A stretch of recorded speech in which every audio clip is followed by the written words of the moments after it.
Big boss मराठीच्या घरात एकूण 8 स्पर्धक राहिले असून हा खेळ अंतिम टप्प्यात आला आहे आणि हा खेळ अतिशय रंजक वळणावर येऊन ठेपला आहे। अशातच आता सागर कारंडे यांची बिग बॉसच्या घरातून एक्झिट झाली आहे। सागर कारंडे यांचा बिग बॉसच्या घरातील प्रवास आज इथंच थांबला आहे। सुरुवातीलाच अभिनेता सागर कारंडे याला अनेकांनी सपोर्ट केला। सागरने बिग बॉसच्या घरात प्रेक्षकांचं चांगलंच मनोरंजन केलं आणि कॉमेडी स्वभावाने प्रेक्षकांची मने जिंकून घेतली। त्याला अनेकांनी सपोर्ट केला, पण मात्र बिग बॉसच्या घरातील सागरचं वागणं नंतर अनेकांना खटकलं। एकंदरीतच सागरचा गेम पाहता प्रेक्षकांनी तो लवकरात लवकर घराबाहेर यावा अशी इच्छा सुद्धा व्यक्त केली।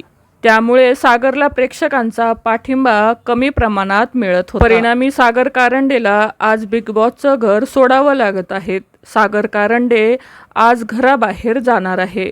बिग बॉसच्या घरात आता एकूण 7 स्पर्धक राहिले आहे आणि हा खेळ अजूनच रंजक वळणावर येणार आहे। तर मंडळी, बिग बॉसच्या घरात तुम्ही कुणाला सपोर्ट करता नक्की कमेंट करून सांगा। धन्यवाद।